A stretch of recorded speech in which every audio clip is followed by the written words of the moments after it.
All right, this is Erector White Truck video number 8.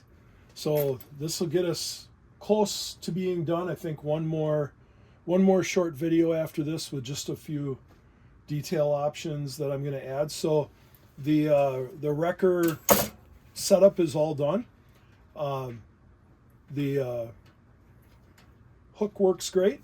For the rope for this, I had a couple different types of rope, and what I ended up using was chalk line.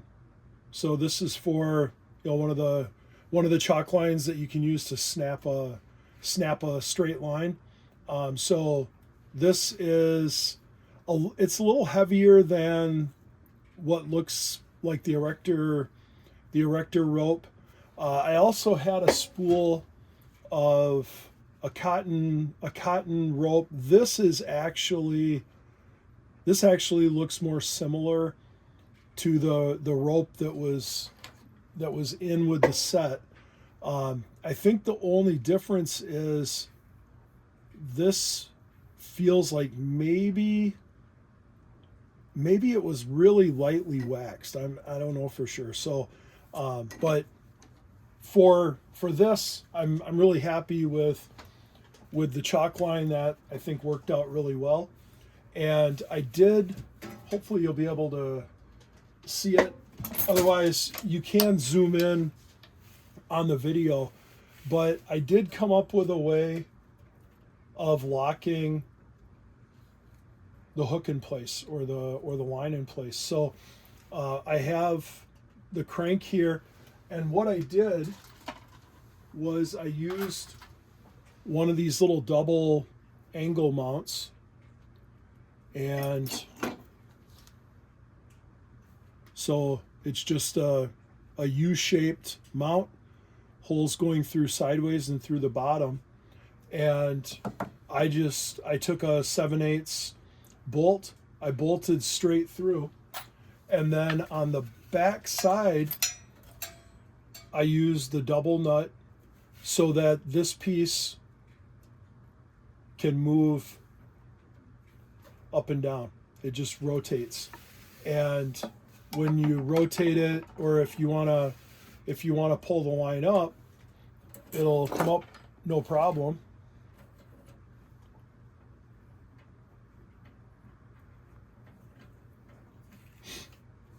And then when you get it to the point you want it, you just push forward on that little bracket. It pushes it into the gear, and now the hook is locked. So it does a really nice job. It wants to spin backwards against the top of this piece. So that I'm really happy with that. I played around with that a little bit. Last night after working on the video number 7, and that's what I came up with. The other thing that I did was I took one of the connectors, brass connectors that's part of the set, and I put that over the bolt right here. And my hope was that it would keep the line from skipping out of the pulley. It doesn't do that. It's not quite close enough, but I might play around with one of the bigger pulleys and that type of a thing here. But excuse me. But I'm happy with that. And then I also got the brace mount here in place. And the way this whole setup is, you could space this bottom brace out one more hole, and I think you could make it fit. Just don't tighten up any of these bolts here, and leave these back here a little bit loose, and then that would allow for some movement up and down. And also it would allow, with these loose, it would allow for this to flex out more. But this is the way it looks to be in the picture that I have, that I was working with. So that's the way I went ahead and did it for this. Now let's get this mounted in the truck bed. Maybe if I turn the truck around. So in the picture, the way this is mounted is the plate is raised up in the truck bed. It's not all the way down flat. And I think the reason that they did that is there's a series of holes along the top edge of the bed.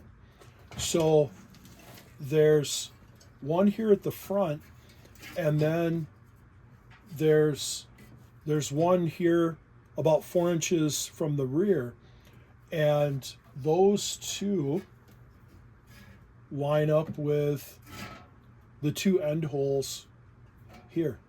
So the difficulty is getting the nuts on these back here, but I think if we use the little wrench tool, and let me get a couple of bolts out here, a couple of nuts.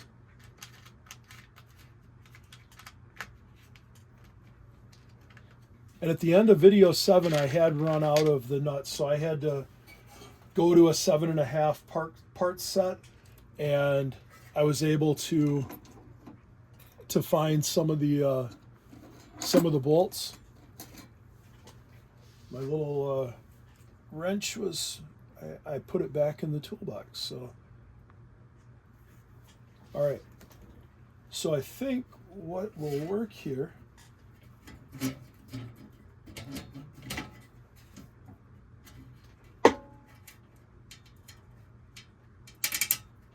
is to get that started and then just tip it up like this. And I might even, no, it's going to work out better.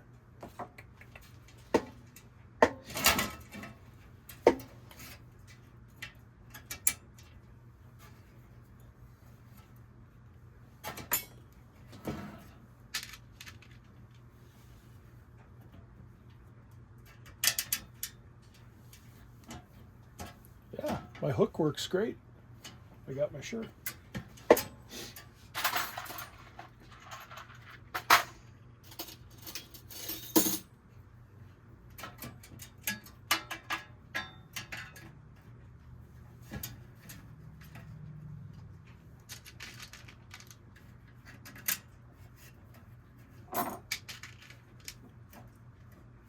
Yeah, I think that'll be okay. I don't need to put a nut on there.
Now, once I push this down, these front ones have to be fairly tight. So I'm hoping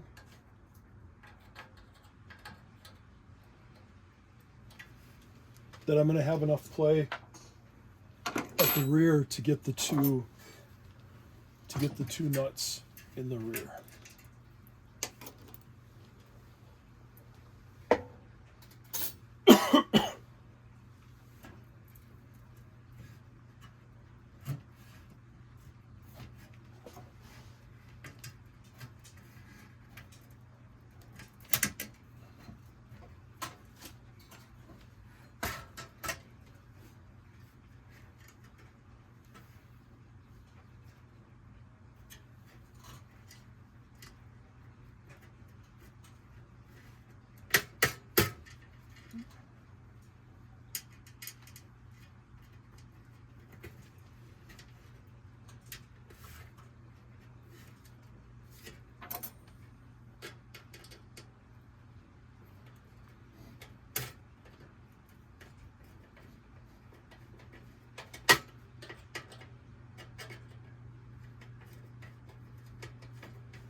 seems like the hole on the right side here is a little out of place compared to the left side.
I put a scratch in that.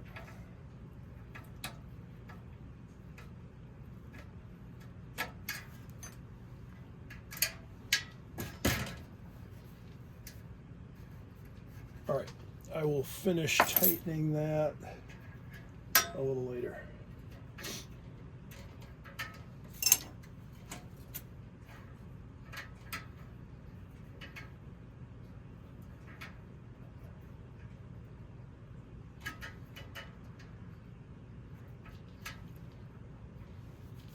All right,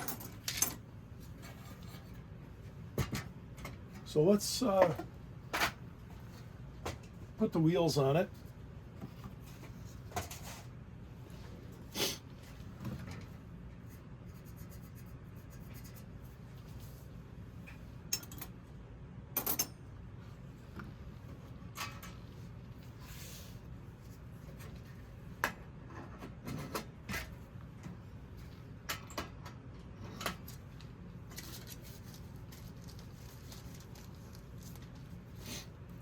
So instead of using the cotter pin, I'm going to use these little stainless hitch pin clips.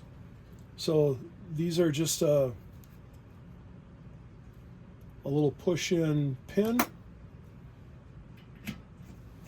and they click into place. They're a little big, but I don't mind. I think it looks fine. And as I said in an earlier video, I have grandkids that'll probably play around with this a little bit. So these are not, they're not sharp on the pointy ends even. It's smoothed off pretty good. These have screws in them, so I'll go ahead and take those out. They don't need to be in for this style of axle.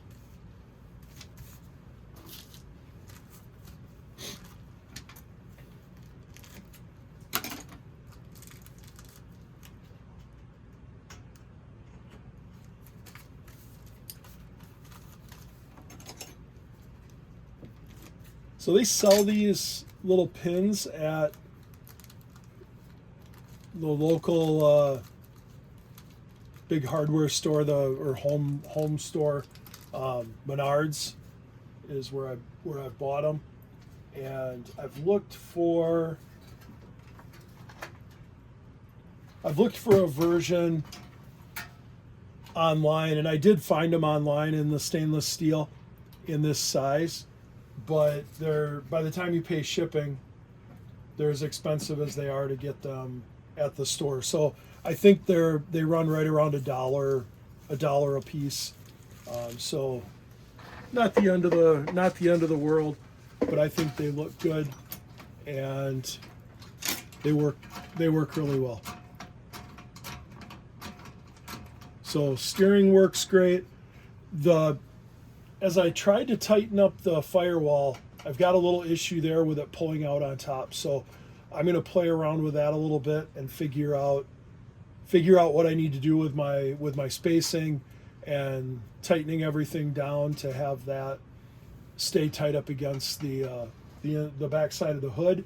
But I'm very pleased with the way this has turned out. So that wrecker assembly, that fits in there perfectly. Looks fantastic. With the patina of the paint on this one, it's nowhere near perfect, but everything looks nice enough that it looks super cool on a 100-year-old toy. And I think adding that scratch right there, that definitely made the whole thing better by me scratching that. So and it's on video, so I'm not going to be able to convince anybody that was done in 1930. But for the most part, other than some of the fasteners, this could have been built then. So a couple of things I still am going to do. I still got to figure out a front bumper. So I have a few of these that are in nice shape. So I may take one and see if I can spread it out. I think I figured out a way to do that in my press out in the garage, to spread it and not mess up the bumper. So I'm going to work on, I think, doing one of those. I played around with a few other brackets and stuff. I didn't come up with anything that I really liked. The other idea that I've had that I've seen on a few different trucks is to mount one of these on each side in the front and put these pulleys on as a headlight. So one of those on each side. So I may do something like that. And then inside the cab, a couple of things that can be done in here to just give a little more detail.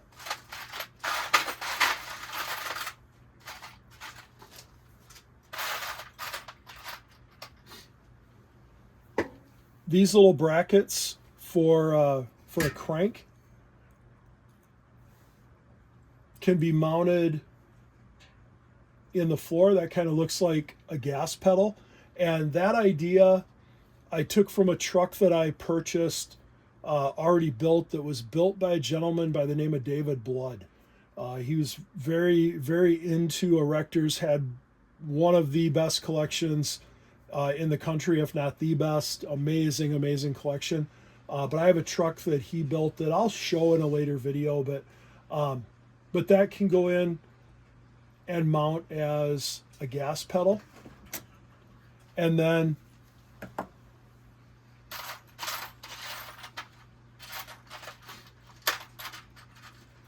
what he did is he took a couple of these 5-hole brackets and he put 2 bends in them. So he bent one hole over, he bent up, and then one hole over, he bent it back down.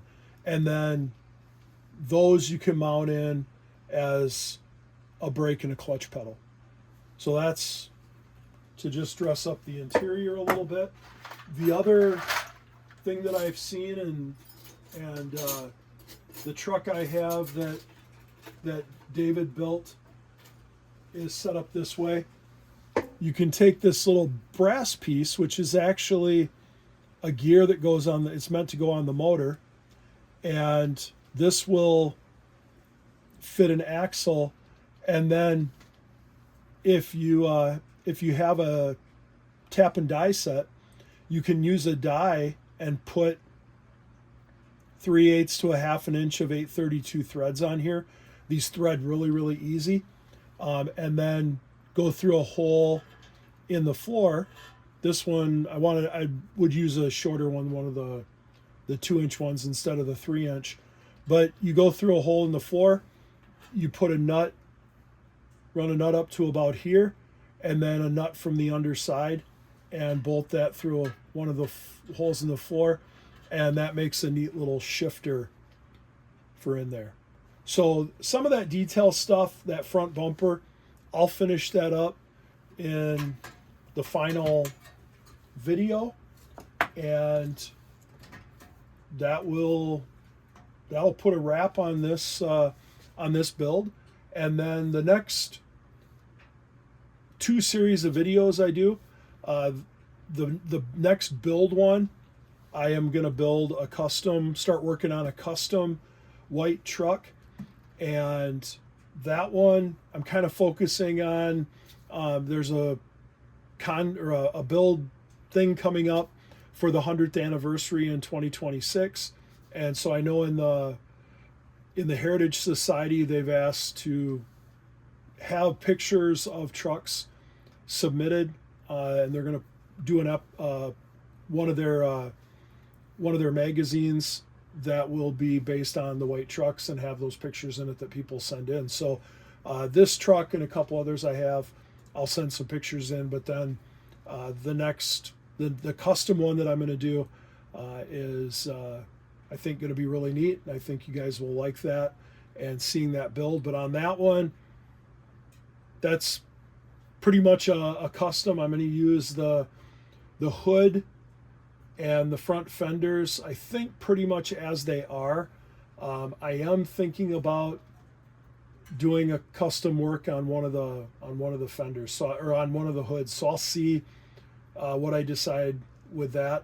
And then that one I may do more of a sheet metal style cab. So that'll be a build coming up. And then the other series of videos, I'm going to do a video that probably will just be a one shot. And that's going to be about, if you buy a Erector set, how do you know, or how do you figure out if all the parts are there, if there's parts that you're missing. And then I'll talk a little bit about where and how you can get the missing parts that you need.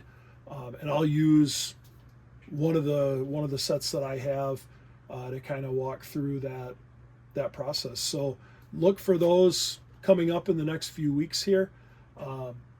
Have a little family health situation going on, I guess kind of a major one with my wife.